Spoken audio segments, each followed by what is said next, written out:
21वीं सदी में सारे युद्ध तकनीक से लड़े जाएंगे और ये बात भारत के भक्तों को समझना जरूरी है। खैर, प्रधानमंत्री नरेंद्र मोदी ने ईरान के राष्ट्रपति से बात की है फोन पर।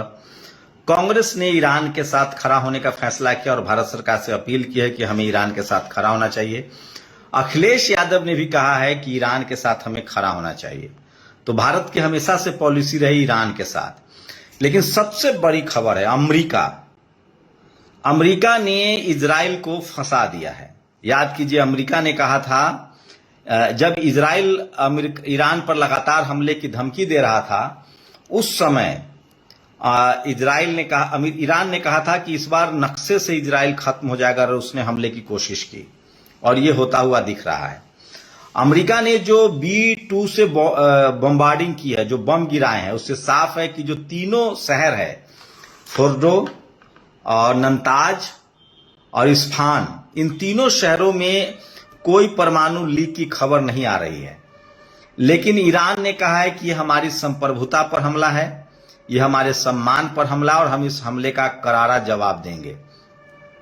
अब शुरुआत कहां से होगी इसका अंदाजा लगा लीजिए। आज रात में ही यह हो सकता है, क्योंकि ईरान के पास ये तो साबित हो गया है कि 3000 किलोमीटर तक मार करने के लिए उसके पास मिसाइल है। कम से कम अभी जो ईरान ने ताकत दिखाई है, खुद इजराइल ने माना है कि उसके पास 30,000 बैलिस्टिक मिसाइल है, जिसमें हाइपरसोनिक मिसाइल भी है, जिसकी गति 4000 किलोमीटर होता है कम से कम प्रति घंटा। तो ये सब माफ कीजिएगा, 15 से 18,000 किलोमीटर प्रति घंटा, मतलब 5000 किलोमीटर की दूरी वो 5 मिनट में तय करता है। इस हिसाब से देखें तो अमेरिका के 50,000 सैनिकों की जिंदगी दांव पर लगी है। ईरान ने साफ कर दिया है कि अब हम युद्ध तभी रुकेगा, बातचीत तभी होगी जब पहले हम ताकत दिखाएंगे।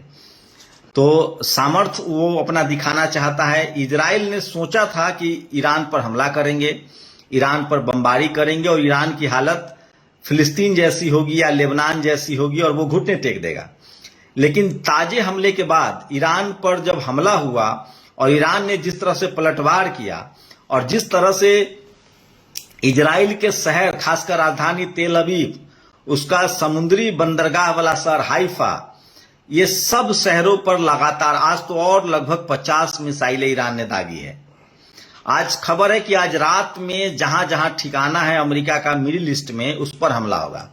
अब अमेरिका ने कैसे पूरे मिडिल ईस्ट, मतलब एशिया के मुस्लिम देशों पर कब्जा कर रखा है, सोचिए। एक और खबर बताऊंगा, भारत भी किस तरह से तकनीकी रूप से मजबूत हो रहा है। भारत के केरल में एक अमेरिका का F-35 विमान उतरा हुआ है। पहले अमेरिका ने कहा कि तेल खत्म हो गया है, फिर कहा कि उसके टायर में गड़बड़ी है, फिर कहा कि उसके इंजन में कुछ प्रॉब्लम है। अब सच्चाई ये है कि ये F-35 जो ब्रिटिश फौज का है, वो जब भारत के आकाश में उड़ रहा था, भारतीय सीमा में घुसा, तो भारत के रडार ने उसे लॉक कर दिया। लॉक की वजह से उसे उतरना पड़ा और उसके बाद वो बहाने बना रहा है। और कोई भी तकनीकी जो अमेरिका से उसके ठीक करने वाले आए, इंग्लैंड के आए, वो उस लॉक को खोल नहीं पा रहा है। तो भारत का जो रडार सिस्टम है वो शानदार है, उस पर भी बात करेंगे। लेकिन सबसे पहले बात, जहां आज अमेरिका के हमले होने हैं, अमेरिका पर हमले होने हैं, उसको समझिए। मिडिल ईस्ट, ईरान घिरा हुआ है। ईरान एक मुस्लिम कंट्री है जो घिरा हुआ है और ईरान के बाद ही तुर्की, ईरान के बाद इराक है, इराक के बाद सीरिया है, सीरिया के बाद तुर्की है, वहां से फिर यूरोप शुरू हो जाता है। तो सोचिए, तुर्की जो यूरोप का बॉर्डर है, वो 1700 वहां अमेरिका के फौज हैं, वहां भी उसके जहाज हैं। तो मान लीजिए तुर्की को तो छोड़ देगा क्योंकि तुर्की सपोर्ट कर रहा है। उसके बाद सीरिया में 900 फौज है अमेरिका के। सीरिया पर असद का जब तक कब्जा था तब तक अमेरिका वहां नहीं था। जैसे ही असद को हटा दिया अमेरिका ने और सीरिया पर कब्जा कर लिया है, तो सीरिया वाले सेंटर पर ईरान आज हमला कर सकता है। उसके बाद मेडिटेरियन सी है, ये भूमध्य सागर है, जहां लगभग 6000 उसके सैनिक है। लेबनान में 76 सैनिक है, इजिप्ट 426 सैनिक है, इजराइल में 100 सैनिक हैं। इजराइल से उसने अपने सैनिकों को निकाल लिया है। सीरिया में 900 है, इराक 2000। ये वो जगह है जिस पर जो एकदम बिल्कुल ईरान से लगा हुआ है। इराक में 2000 सैनिक है, इसको ईरान जो है वो टारगेट कर सकता है। ये और कई सारे युद्धपोत, जो समुद्री जहाज है ईरान का, वो भूमध्य सागर हो, प्रशांत महासागर हो, पाकिस्तान भी इसकी जद में आएगा। कहा जा रहा है कि अमेरिका ने जो अपने 3 B-2 जहाज भेजे थे वो 11,000 किलोमीटर तक एक बार में उड़ सकता है।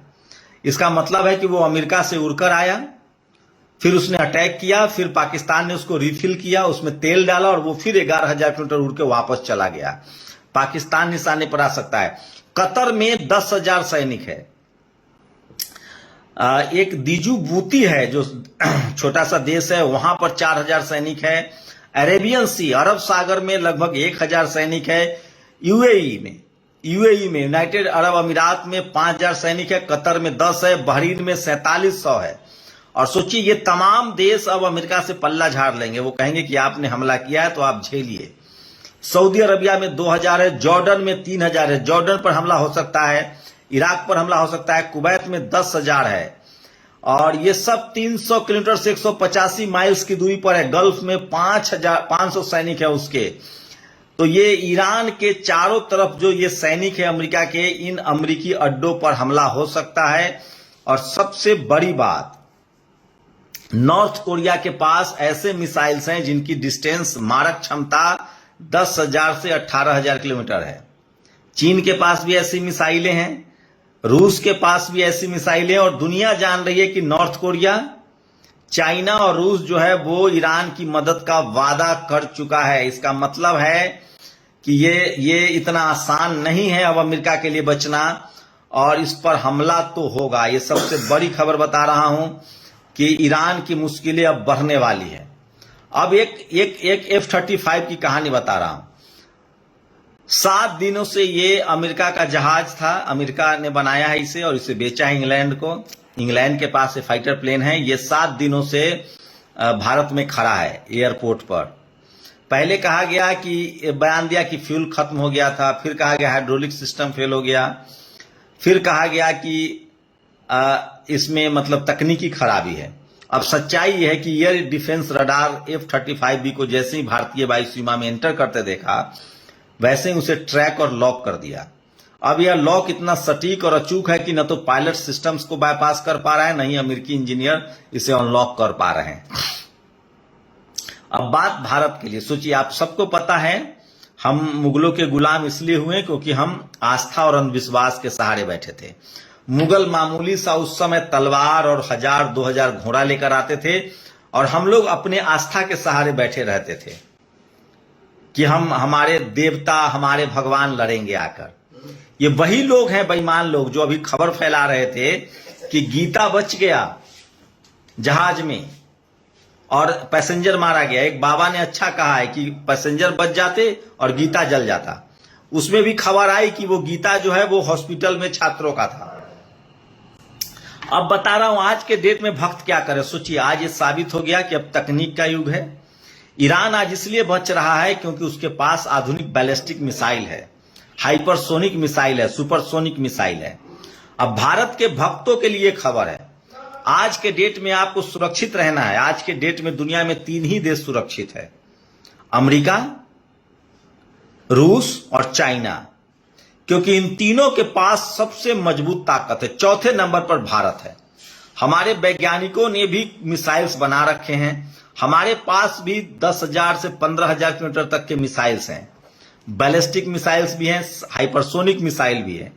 लेकिन हमें और विज्ञान पर काम करना पड़ेगा, हमें ड्रोन्स पर काम करना पड़ेगा, हमें AI पर काम करना पड़ेगा। लेकिन ये भक्तों को कौन समझाए। पिछले 10 साल में यहां धर्म के नाम पर जो रायता बोया गया है, जो राजनीति की गई है, उससे देश को बहुत नुकसान हुआ है। देश को विज्ञान की तरफ बढ़ना पड़ेगा, ज्ञान की तरफ बढ़ना पड़ेगा। इसी बीच एक और खबर आ रही है कि ईरान पर यूएस अटैक के बाद बहरीन और कुवैत में बेचैनी क्यों। ये वो देश हैं जो अमेरिका के नंबर 1 पिट्ठू हैं। इन पर ईरान जो है वो हमला कर सकता है, बहरीन और कुवैत पर। रात का इंतजार हो रहा है। सोचिए, ये सबसे बड़ी खबर बता रहा हूं। और ये भी साफ है, अखिलेश यादव ने ईरान का साथ दिया है, सोनिया गांधी ने ईरान का साथ दिया है, भारत के प्रधानमंत्री ने भी ईरान से बात की है। तो ईरान अमेरिकन बेस और युद्धपोतों पर हमला करने जा रहा है, ये बड़ी खबर है। और सोचिए B-2 की बात हो रही है, ये वो विमान है अमेरिका के पास जिसकी संख्या 20 है और ये फाल्कन की तरह उड़ता है। ये सबसे खतरनाक विमान है और ईरान ने इजराइल को पूरी तरह से नष्ट नाबूद कर दिया है। एक बात तो तय है कि फिलहाल ईरान अगर होशियारी बरतता है तो वो इस युद्ध को जीत सकता है। उसे फिलहाल सिर्फ और सिर्फ पहले इजराइल पर हमला करना चाहिए। मिडिल ईस्ट में जो इजराइल जो पिट्ठू है अमेरिका का, अगर उसको खत्म कर दिया जाता है तो सारे मुस्लिम कंट्री एक हो जाएंगे और अमेरिका के जो सेना है उनको भगा देंगे, क्योंकि कोई मुस्लिम देश नहीं चाहता है कि अमेरिका उनको डिक्टेट करे। दरअसल पूरे मिडिल ईस्ट में अमेरिका जो है कब्जा करके बैठा है और यही रूस को और रसिया को भी अखर रहा है। एक दो देशों पर रसिया का भी कब्जा था, जैसे आप बता दें सीरिया पर रसिया का कब्जा था, लेकिन अब अमेरिका का कब्जा हो गया है। तो इजराइल को खत्म करने के पक्ष में सारे मुस्लिम देश हैं। ईरान अगर अमेरिका पर भी एक साथ हमला करता है तो दिक्कत होगी, लेकिन अगर वो सिर्फ इजराइल को टारगेट करता है तो उसके पास सज्जिल नाम का एक बैलिस्टिक मिसाइल है जो 2000 किलोमीटर की मारक क्षमता है, इससे वो हमला कर सकता है। तो ईरान को अभी कंसंट्रेट करना चाहिए सिर्फ और सिर्फ इजराइल पर। इजराइल को खत्म करना बहुत जरूरी है। कहा जा रहा है कि इजराइल के साथ पूरी दुनिया के लोग खड़े हैं और उनको परमाणु बम भी दिया जा रहा है। ये सबसे बड़ी खबर है जो सोशल मीडिया पर वायरल है। और अब के समय में सोचिए तो इजराइल का एयर डिफेंस सिस्टम आयरन डोम की बड़ी चर्चा होती है। माना जाती है कि दुनिया का सबसे मजबूत एयर डिफेंस है जो पूरी तरह से फेल हो गया है। वहीं लगातार इजराइल पर बमबारी चल रही है। ये सबसे बड़ी खबर है जो सोशल मीडिया पर वायरल है, लेकिन भक्तों के लिए जरूरी है। सोचिए अब आप कैसे आपका मुकाबला चीन से है। अगर आपको चीन से मजबूती से लड़ना है तो आपको आगे बढ़ना होगा। इसी बीच पाकिस्तान की करतूत भी दुनिया के सामने आ गई है। अब ये साफ हो गया है कि जो B-2 जो प्लेन आया था अमेरिका का फाइटर प्लेन, वो रिफिल हुआ है, उसमें ईंधन भरा गया है पाकिस्तान में। उसने पाकिस्तान का एयरवेज इस्तेमाल किया है और ईरान इसको भूलेगा नहीं। कहा जा रहा है कि असीम मुनीर को जो लंच कराया था ट्रंप ने, वो इसीलिए कराया था कि आप हमें नक्शा दीजिए। कहा जा रहा है कि ईरान के चप्पे चप्पे का जो नक्शा है वो भी असीम मुनीर ने ही दिया है अमेरिका को, क्योंकि असीम मुनीर ईरान पहले पाकिस्तान पर भरोसा करता था। तो पाकिस्तान ने बड़ी गद्दारी की है और देर सवेर उसका सजा उसको मिलेगा। और ईरान का इजराइल पर बड़ा मिसाइल हमला हुआ है। ये रविवार को ईरान ने लगभग 30 से 40 बैलिस्टिक मिसाइल दागी हैं, जिन्हें अलग अलग जगहों पर गुशदन और उत्तरी इजराइल को निशाना बनाया है। यह हमला अमेरिका द्वारा ईरानी परमाणु ठिकानों पर हमले के कुछ घंटे बाद हुआ है। अब तक के हमलों से एक बड़ा हमला माना गया है। तो ईरान ने लगभग मोर्चा खोल दिया और इस युद्ध में सबसे ज्यादा किसी को नुकसान हो रहा है तो वो इजराइल को। इजराइल जो एक मजबूत देश था बर्बादी की कगार पर। अब दुनिया में वही देश अपनी संप्रभुता बचा पाएगा जिसके पास तकनीक होगा। और ये बात भक्तों को समझनी पड़ेगी। और सोचिए अमेरिका किस तरह से पाकिस्तान को अपने गोद में खिला रहा है, ये भी भक्त नहीं समझ पा रहे। चलिए अच्छा हुआ भारत ने अपने पुराने साथी ईरान के साथ तटस्थता दिखाई है। भारत के प्रधानमंत्री ने ईरान से बातचीत की है। अखिलेश यादव हो या फिर सोनिया गांधी, उन्होंने कहा है कि हमें ईरान के साथ खड़ा रहना चाहिए। यह सबसे बड़ी खबर है। पाकिस्तान जो है वो अमेरिका के गोद में खेल रहा है। ये बड़ी खबर है जो सोशल मीडिया पर आज वायरल है। तो पूरी दुनिया में बहस छिड़ गया। अब अगर आपको कोई कहे कि आप विज्ञान चुनेंगे या अंधविश्वास, तो आप विज्ञान चुनिएगा। भारत में तकनीक की जरूरत है, रिसर्च की जरूरत है। और रूस ने उड़ाई ईरान पर अमेरिकी हमले की खिल्ली। रूस का दावा, ईरान के परमाणु प्लान का कुछ नहीं बिगड़ा है। रूस ने साफ कह दिया है कि इस हमले से कोई फायदा नहीं हुआ, कहीं कोई न्यूक्लियर लीक नहीं है। और इसका मतलब है कि ट्रंप जो एक मात्र सन की है वो बेनकाब हो गया है। और युद्ध में अमेरिका की एंट्री के बाद इजराइल पर ईरान का ताजा हमला जो है वो बढ़ गया है। और IRGC के ने ऑपरेशन ट्रू प्रॉमिस 3 के 20वें दौर में मल्टी बारहेड खैबर शेकन बैलिस्टिक मिसाइल का पहली बार इस्तेमाल की घोषणा की है। ये वो मिसाइल है जो इजराइल की बर्बादी का कारण बन रहा है।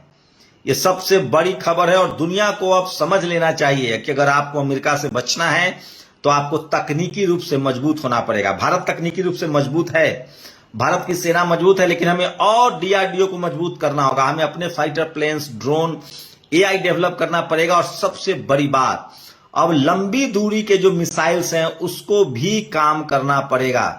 और इजराइल चारों तरफ से बर्बाद हो रहा है। ईरानी हमलों ने इजराइल के विज्ञान के मुकुट रत्न को मिटा दिया। अनुमानित नुकसान 500 मिलियन। DDF की तकनीक रीढ़ और वैश्विक विज्ञान केंद्र माने जाने वाले विज़मैन संस्थान को 15 जून को हमले में विनाशकारी क्षति हुई है। तो इजराइल जो है वो पूरी तरह से बर्बाद हो गया है और खैबर मिसाइल का इस्तेमाल हो रहा है। ये सबसे बड़ी खबर बता रहा हूं। और भारत जो है वो ईरान के साथ खड़ा है और दुनिया भर के देश खासकर नॉर्थ कोरिया, फ्रांस और चाइना ने कहा है कि हम ईरान को परमाणु तकनीक देंगे। तो सबसे बड़ी खबर है। वहीं असीम मुनीर पूरी तरह से बेनकाब हो गया है। पाकिस्तान के मुंह पर कालिख फूट गई है। यह साफ हो गया है कि पाकिस्तान ने कहा था कि ट्रंप को नोबेल पीस प्राइज मिलना चाहिए, पुरस्कार मिलना चाहिए। असीम मुनीर ने कुछ डॉलर के लिए समझौता कर लिया है और देर सवेर ईरान की नजर पाकिस्तान पर भी होगी। अभी जब ऑपरेशन सिंदूर के दौरान पाकिस्तान से हमारा युद्ध चल रहा था तो ईरान न्यूट्रल था और उसने पाकिस्तान की कोई मदद नहीं की थी। तो ये सारी बड़ी खबरें जो है वो सोशल मीडिया पर वायरल है और ये साफ हो गया है कि ईरान पर जो हमला किया है अमेरिका ने, उसमें कोई नुकसान नहीं हुआ है ईरान का। वो एक सतही हमला था, ऊपर का हमला था ताकि इजराइल डरे नहीं। इजराइल को हिम्मत देने के लिए हमला किया गया था। लेकिन ये साफ है कि इस हमले से ईरान को मौका मिल गया और ग्लोबली वो कह रहा है कि हम अब हमला करेंगे। तो ईरान 2 मोर्चे पर लड़ना चाह रहा है। वो कह रहा है कि जहां जहां अमेरिकी ठिकाने हैं, हो सकता है कि ईरान के पास वैसे मिसाइल्स हो जो अमेरिका तक पहुंच सकता हो। मान लीजिए 10 से 12 हजार किलोमीटर की रफ्तार वाला भी मिसाइल्स हो तो वो यूरोप पार करके अमेरिका जा सकता है। तो ये युद्ध लंबा होने वाला है और मैं फिर कह रहा हूं, भारत के जातिवादी मनुवादी जो लोग हैं उनको अब भी कम से कम सीखना चाहिए कि अब जमाना तकनीक का है। अंधविश्वास और कर्मकांड से देश नहीं चलेगा। इसी बीच अमेरिका में प्रोटेस्ट चल रहा है। लगातार जातीय हिंसा भी बढ़ रही है।